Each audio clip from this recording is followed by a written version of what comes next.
kembali di acara Sate Bareng Yuk. Hari ini Kamis tanggal 21 Mei 2020. Teman-teman, hari ini kita akan merenungkan bersama satu tema, yaitu penolong. Teman-teman, ada di antara kita yang pernah dengar Injil Sinoptik? Tahu arti Injil Sinoptik? Nah, Injil Sinoptik itu berasal dari kombinasi bahasa Yunani, yaitu sin artinya bersama dan opsis artinya melihat, untuk menandakan bahwa isi dari ketiga Injil tersebut dapat dilihat berdampingan. Nah, yang masuk dalam Injil Sinoptik ini ada Matius, Markus, Lukas, teman-teman. Jadi biasanya kalau teman-teman lihat di setiap perikop ada judulnya, di bawah itu ada dalam kurung. Nah, itu ada dalam kurung itu paralel, di mana kita bisa lihat kisahnya di Injil yang lain. Itu adalah Injil Sinoptik. Nah, teman-teman, Injil kanonikal yang keempat, yaitu Injil Yohanes, itu berbeda jauh dengan Injil Sinoptik dalam hal kristologinya, pengajaran Yesus, mujizat, gaya tulisan, dan juga yang lainnya. Teman-teman, kenapa sih kok Injil Sinoptik isinya kok hampir mirip-mirip? Karena ketiga murid Yesus pada waktu itu menuliskan kesaksian yang sama saat tinggal bersama-sama dengan Dia. Nah, karena itu coba perhatikan teman-teman, apa yang ditulis oleh Matius itu biasanya ada juga di Markus dan Lukas. Begitu pula sebaliknya. Tapi tahu nggak teman-teman, kenapa kok Injil Yohanes beda ya? Dia kok nggak masuk ke Injil Sinoptik? Nah, dia itu berbeda karena dia bertutur tentang cara yang berbeda ketimbang dengan ketiga Injil Sinoptik lainnya. Kalau kita melihat perbedaannya teman-teman, Injil Yohanes itu narasinya penuh kosakata yang sulit dimengerti. Ia menggambarkan Yesus dengan cara yang luar biasa. Desain liturgi sejak gereja mula-mula biasanya memakai bacaan Injil Yohanes sejak masa Paskah sampai sebelum Pentakosta. Menjelang hari Pentakosta, hari ini kita lihat yuk tulisan Yohanes, tulisan tentang penolong sesuai tema kita hari ini yang tidak ditemukan di ketiga Injil lainnya.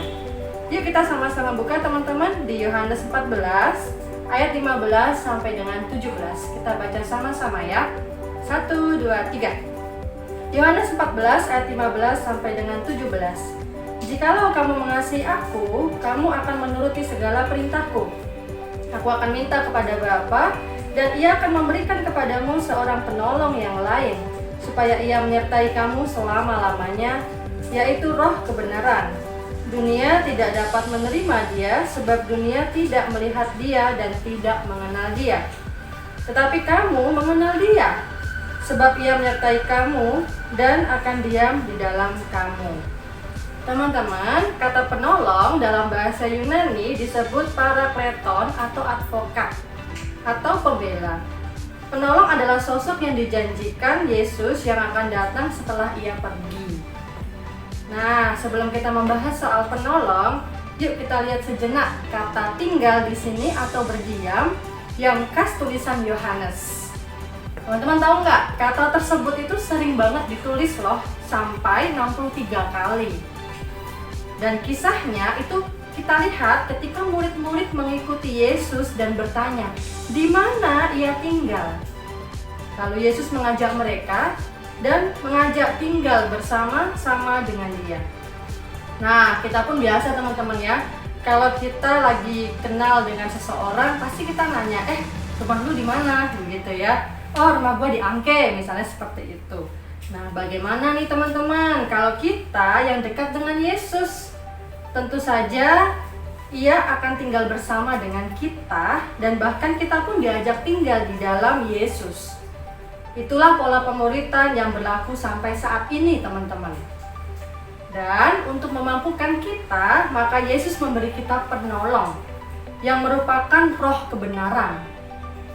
Dan Yohanes pun menuliskan bahwa Roh itu menyertai kamu dan akan diam atau tinggal di dalam kamu. Kita lihat di Yohanes 14 ayat 17c. Dikatakan di situ ya teman-teman ya. Tapi kamu mengenal Dia sebab Ia menyertai kamu dan akan diam di dalam kamu, teman-teman. Lalu teman-teman, di masa pandemi COVID-19 ini, apakah kita akan dibiarkan sebagai anak yatim piatu? Tentu tidak teman-teman ya. Karena Tuhan Yesus menjanjikan kita penolong. Nah, di ayat 16 dikatakan seperti itu teman-teman, aku akan minta kepada Bapa dan Ia akan memberikan kepadamu seorang penolong yang lain supaya Ia menyertai kamu selama-lamanya.